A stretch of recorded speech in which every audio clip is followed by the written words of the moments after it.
नमस्ते, आप सभी का स्वागत है हमारे चैनल पर। देखिए, इस वीडियो के अंतर्गत मैं आपके सामने मेरा जो थर्ड ग्रेड टीचर बनने का जो सफ़र रहा है वो आपके सामने शेयर करूंगा। कौन कौन सी मुसीबतों का या डिफ़िकल्टीज़ का मुझे सामना करना पड़ा अपने इस सफ़र के अंतर्गत, वो भी मैं आपके सामने शेयर करूंगा। मैंने किन किन पुस्तकों को पढ़ा, साथ में कौन सा टाइम टेबल अपनाया, मेरी क्या पूरी तैयारी रही, क्या स्ट्रेटजी रही, सभी मैं आपके सामने इस वीडियो के अंतर्गत शेयर करूंगा। निश्चित रूप से ये वीडियो आपके लिए काफ़ी अधिक हेल्पफुल रहेगा। वीडियो को आप एक बार कम्प्लीटली पूरा वॉच करिएगा। शुरुआत करते देखिए, सबसे पहले तो आप सभी को पता है RMSSB बोर्ड के द्वारा जो डेट्स हैं वो घोषित कर दी गई है रीट मेंस की। 17 जनवरी से लगाकर 21 जनवरी 2026 को एग्ज़ाम होगा आपका रीट मेंस का। तो इन डेट को आप डेडलाइन मानकर अपनी तैयारी शानदार कीजिए, बार बार रिवीजन करिए, निश्चित रूप से आपका परिणाम शानदार आएगा। तो ये मैं आपको इसलिए बता रहा हूँ यहाँ पर क्योंकि ये डेट आपको दिमाग में रखनी ज़रूरी है। अब देखिए, सबसे पहले मैं आपको मेरी जो ये सफ़र रहा है उसके अंतर्गत मेरी फैमिली कंडीशन से मैं आपको अवेयर करा देना चाहता हूँ। हालांकि इससे पहले मैंने किसी भी वीडियो के अंतर्गत अपनी फैमिली कंडीशन के बारे में किसी को कुछ नहीं बताया। आप भी मेरी एक फैमिली है, तो मैं आपके सामने अब शेयर करता हूँ। देखिए, स्टार्टिंग से ही जो हमारे पिताजी हैं वो एक खेती का काम कर रहे किसान हैं, और घर में सबसे बड़े वही हैं हमारे पिताजी। उनके 3 भाई हैं और 2-3 जो सिस्टर है वो उनसे बड़ी हैं, बाकी एक सिस्टर उनसे छोटी हैं। सारे सिस्टर्स की शादी करना और भाइयों की शादी करना, जो सारा बोझ था उनके ऊपर आ गया, क्योंकि दादाजी जो है काफ़ी समय पहले ही ऑफ हो गए थे। तो इस चक्कर में एक तो किसान थे, खेती इतनी अच्छी थी नहीं, इस चक्कर में उनके ऊपर जो कर्ज है वो काफ़ी अधिक हो गया। वर्तमान में ये जो कर्ज है आज भी 15 लाख के आसपास में है, लेकिन उस समय ये थोड़ा सा कम था। 2018 से मैं पहले की बात कर रहा हूँ, जब मेरी तैयारी चल रही थी।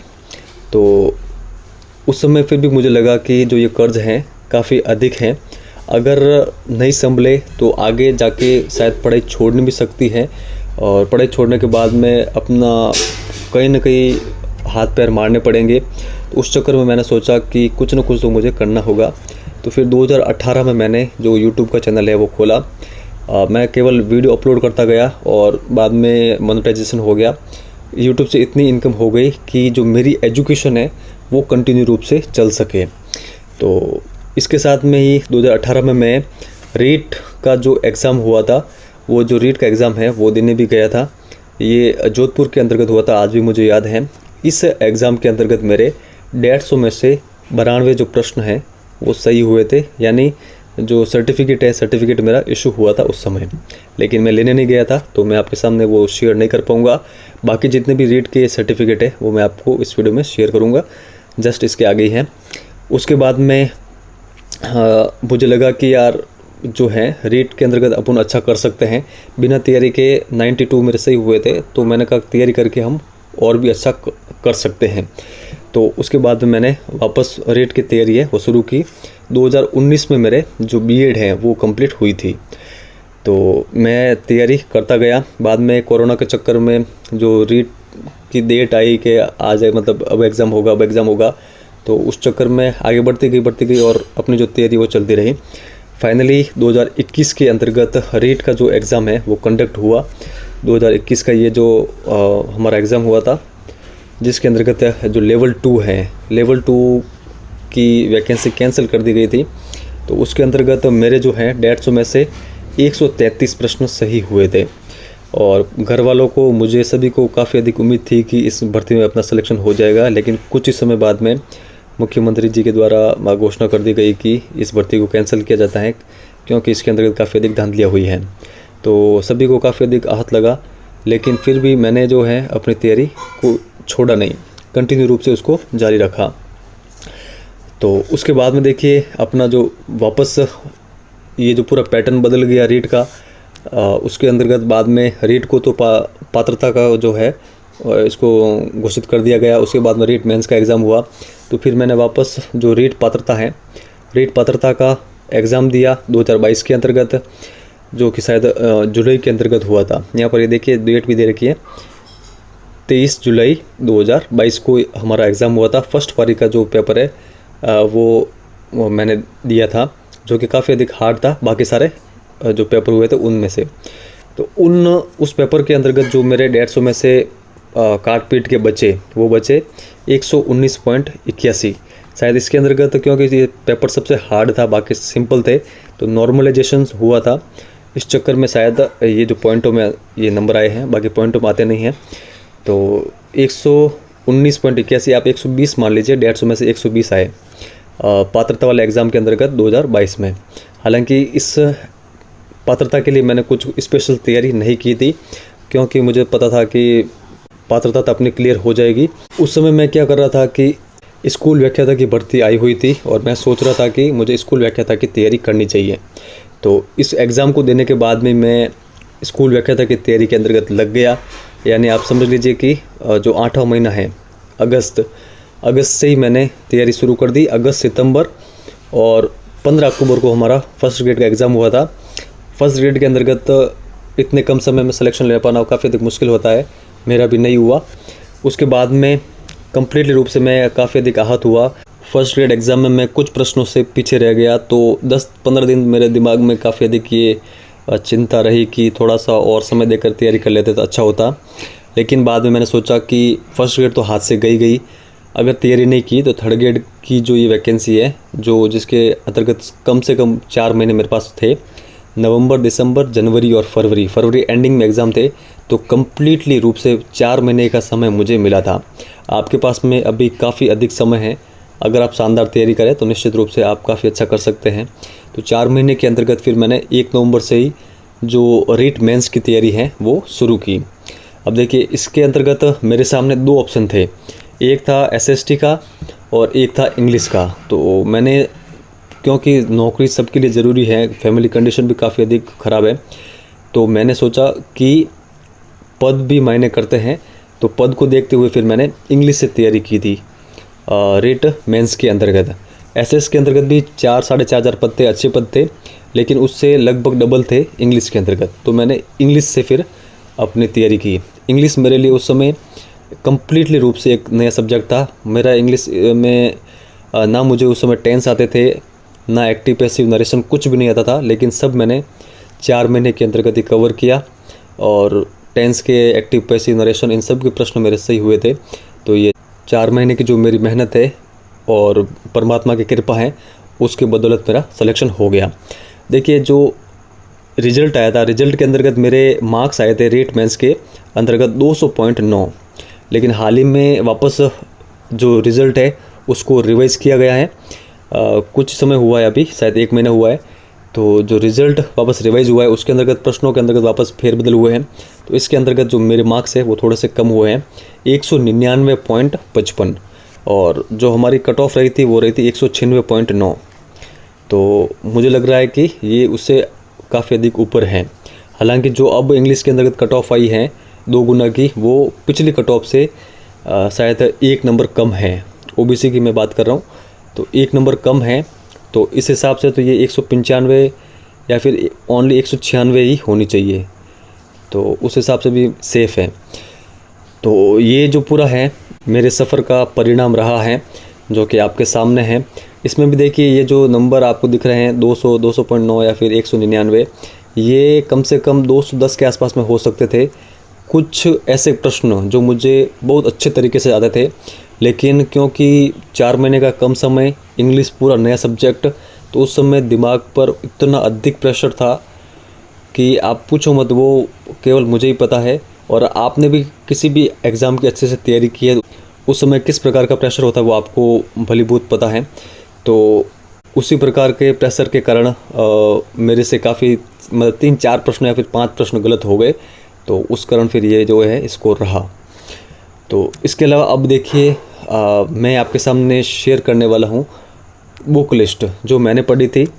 देखिए, राजस्थान हिस्ट्री एंड कल्चर और राजस्थान ज्योग्राफी, इसके लिए जो मैंने किताबें पढ़ी थी उसके अंतर्गत देखिए, सबसे पहले तो मेरे पास में स्प्रिंग बोर्ड एकेडमी के नोट्स थे। ये देखिए, सबसे शानदार नोट्स है राजस्थान के अंतर्गत। अगर आप कोई बुक को ना पढ़ पाए तो भी चलेगा, अगर आप इन नोट्स को ख़रीद लें, मार्केट में मिलते हैं स्प्रिंग बोर्ड एकेडमी के नोट्स, इन नोट्स को आप कंटेस्ट कर लें तो निश्चित रूप से आपका, मतलब 80 से 90% जो प्रश्न है वो इन नोट्सों से आपको मिल जाएंगे।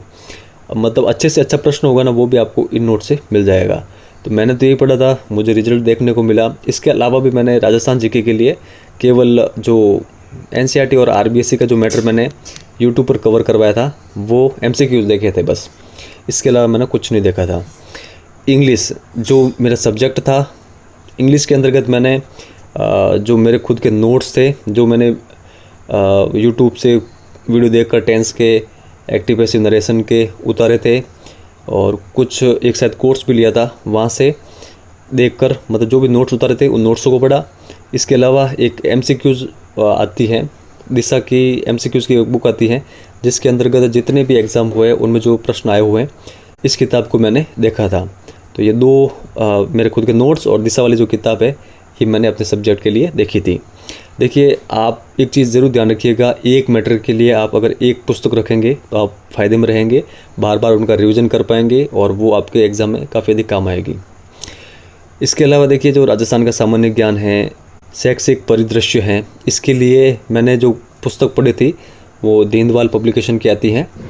वो पुस्तक काफ़ी अधिक शानदार है, टेक्स्ट भी शानदार है, उसके अंतर्गत पूरा मुझे मैटर मिल गया था, तो वही से मैंने उसको कवर किया था। और करंट अफेयर के लिए आप मैंने तो मूमल प्लस जो क्रोनोलॉजी है वो देखी थी, साथ में मैंने आपको यूट्यूब पर काफ़ी अधिक वीडियो दिए थे। तो वीडियो प्लस ये जो चीज़ें हैं, वीडियो में इनका जो ये मैटर था वीडियो में मैंने कवर करवाया था, और जो वीडियो वाले नोट्स थे वही मैं पढ़ के गया था, और उसी की बदौलत मेरा फाइनल सिलेक्शन हुआ रीट मेंस के अंतर्गत। तो ये जो बुक लिस्ट है ये मैंने मतलब पढ़ी थी रीट मेंस के एग्ज़ाम के समय। मैंने देखिए स्टार्टिंग से ही जो बुक लिस्ट है वो काफ़ी अधिक कम रखी थी, तो इसका मुझे काफ़ी अधिक फ़ायदा मिला था। तो आप भी कम से कम पुस्तकें रखिए, आप एक एक मैटर के लिए अलग अलग पुस्तकें लेके आ जाओगे, तो मतलब एक ही मैटर के लिए अलग अलग पुस्तकें, राजस्थान हिस्ट्री की आप जैसे कि नाथ पब्लिकेशन की, लक्ष्य की, पनोरमा की, सारी किताबों को एक साथ इकट्ठा करोगे ना आप मतलब किसी भी पुस्तक में से सही नहीं पढ़ पाओगे और रिवीजन भी नहीं कर पाओगे। तो इसका परिणाम क्या होने वाला है, असफलता ही है, और आपके ऊपर प्रेशर बढ़ेगा। एग्ज़ाम के टाइम इतना प्रेशर रहेगा कि आप पेपर को हैंडल नहीं कर पाओगे। ऐसी गलती आप मत करना। अब देखिए, टाइम टेबल की मैं बात करूँ तो ये टाइम टेबल मैंने अपनाया था, आपको अच्छा लगे तो आप भी अपना सकते हैं। देखिए, मैं मॉर्निंग के अंतर्गत सुबह हमेशा 4 बजे हम उठ जाते थे, हमें और हमारे एक फ्रेंड और थे जिनका सेकंड गेट के अंतर्गत सिलेक्शन हुआ है। तो 4 बजे उठते थे, बाहर थोड़ा सा जाना पड़ता था हमें, बाहर सिटी के अंतर्गत थे हम उस समय, तो चाय पीने के लिए जाते थे। तो चाय पीने के बाद वापस आकर 4:30 बजे बैठ जाते थे पढ़ाई करने के लिए। 4:30 से फिर 6:30 बजे तक, यानी 2 घंटे की स्टडी करते थे सुबह, और वो हम करते थे सब्जेक्ट की। उसके बाद में आधे घंटे का रेस्ट, 7 से फिर 9 बजे तक हम राजस्थान का जीके पढ़ते थे। 9 बजे के बाद में देखिए नहाना, खाना खाना, और 1 घंटे में सो भी लेता था 10 से 11 के बीच में। फिर 11 बजे उठकर, ठीक है, 11 से फिर 1 बजे के बीच में जो राजस्थान का सामान्य ज्ञान और शैक्षिक परिदृश्य है वो पढ़ता था। बाद में वापस चाय पानी और थोड़ा माइंड को फ्रेश कर 2 बजे से 3 बजे के बीच में करंट अफेयर, 3 से 5 तक ओल्ड MCQs एंड टेस्ट। कभी टेस्ट दे देते थे, कभी पुराने प्रश्न देखते थे, और इस प्रकार अब मेरा रूटीन रहता था। और शाम को वापस जो 2 घंटे का टाइम है 8 से 10 बजे का, उसके अंतर्गत मैं रिवीजन करता था। तो ये जो टाइम टेबल है वो मैंने अपनाया था। देखिए, किसी भी प्रकार की मैं आपको ऐसा नहीं है कि अपने मन से बता रहा हूँ, ये चीज़ें मैंने फॉलो की थी, मैं आपके सामने शेयर कर रहा हूँ। हाँ, ऐसा हो सकता है कि कभी सुबह उठने के बाद में मेरा सब्जेक्ट पढ़ने का मन नहीं किया, कभी कभार होता था मेरे, तो मैं राजस्थान जी के पढ़ लेता था। ये ऊपर नीचे हो सकते थे, लेकिन ये जो मेरा टाइम का शेड्यूल था वो फिक्स था। उसके अंतर्गत भी कभी कभार जब ज़्यादा लोड होता था तो मैं गांव आ जाता था 1 दिन के लिए, पूरा रिलैक्स होता था गांव आकर, और बाद में दूसरे दिन वापस पाली जाता था और वहां जाकर अपने हॉस्टल के अंतर्गत तैयारी करता था। तो ये जो पूरा शेड्यूल है वो मैंने अपनाया था अपने एग्ज़ाम से पहले। 4 महीने का ये मेरा पूरा शेड्यूल रहा है। और इससे पहले भी मैंने स्कूल लेक्चरर की जो तैयारी की थी 2.5 महीने की, उसके अंतर्गत भी मैंने जो टाइम अपना था, मेरा यही टाइम था, इस टाइम को मैंने फॉलो किया था। अब देखिए, कुछ चीज़ें जो सबसे अधिक महत्वपूर्ण हो सकती हैं यहाँ पर आपका प्रश्न भी हो सकता है मुझसे कि सर आपने सेल्फ स्टडी की थी थर्ड ग्रेड की या फिर आपने कहीं से पहले कोचिंग ली है। तो देखिए थर्ड ग्रेड की मैंने कहीं से भी कोचिंग नहीं ली है। राजस्थान जीके के लिए मैंने स्प्रिंग बोर्ड से पहले कोचिंग कर रखी थी 2016 के अंतर्गत, लेकिन रीट के लिए नहीं की मैंने। 2016 में एक बार मैंने कोचिंग ज़रूर की थी, उसका मुझे काफ़ी अधिक फ़ायदा मिला और उसके बाद में मेरी जितनी भी स्टडी रही है वो सेल्फ स्टडी रही है।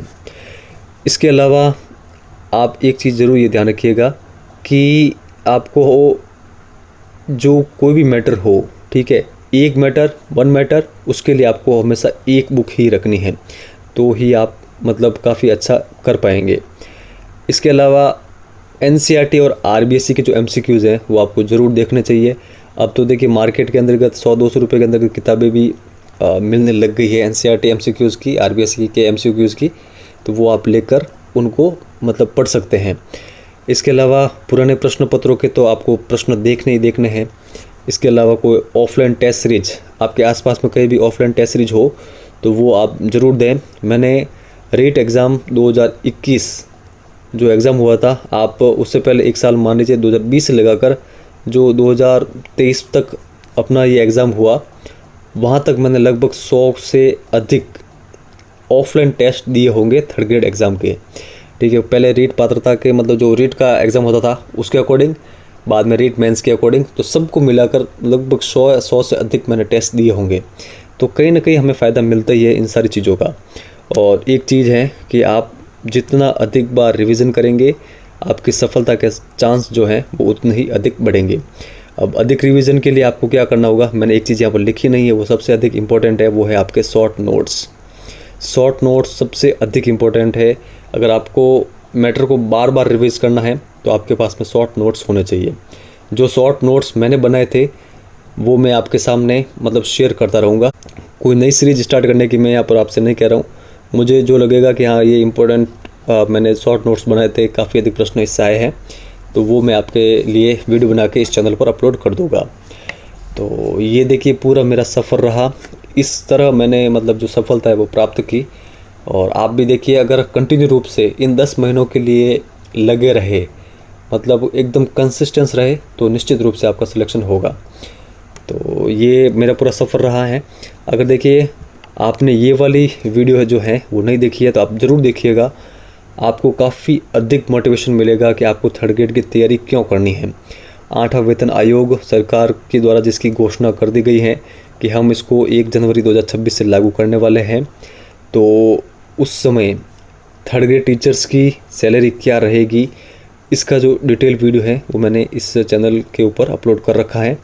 लगभग 20,000 से अधिक लोगों ने उसको देखा है। आपने अगर वो नहीं देखा है तो आप इस वीडियो को ज़रूर देखें, आपको काफ़ी अधिक मोटिवेशन मिलेगा और आप जो अपनी तैयारी है वो काफ़ी मतलब शानदार तरीके से कर पाएंगे। आगे बढ़ने की अगर चाह हो तो आपके सामने कितने ही ख़राब से ख़राब कंडीशंस हो, आप आगे बढ़ जाएंगे। लेकिन अगर हम बहाने बनाने लग जाए कि मेरी तो इतनी कंडीशन ख़राब है, या फिर कुछ भी बहाने, मतलब 1000 प्रकार के बहाने होते हैं, बहाने बनाएंगे तो हम ही पीछे रहेंगे और अपना कुछ नहीं हो पाएगा। तो कितनी सारी मुश्किलें आए, इन मुश्किलों से हमें घबराना नहीं है, हमें आगे बढ़ते रहना है। चलिए इस वीडियो में इतना ही, धन्यवाद।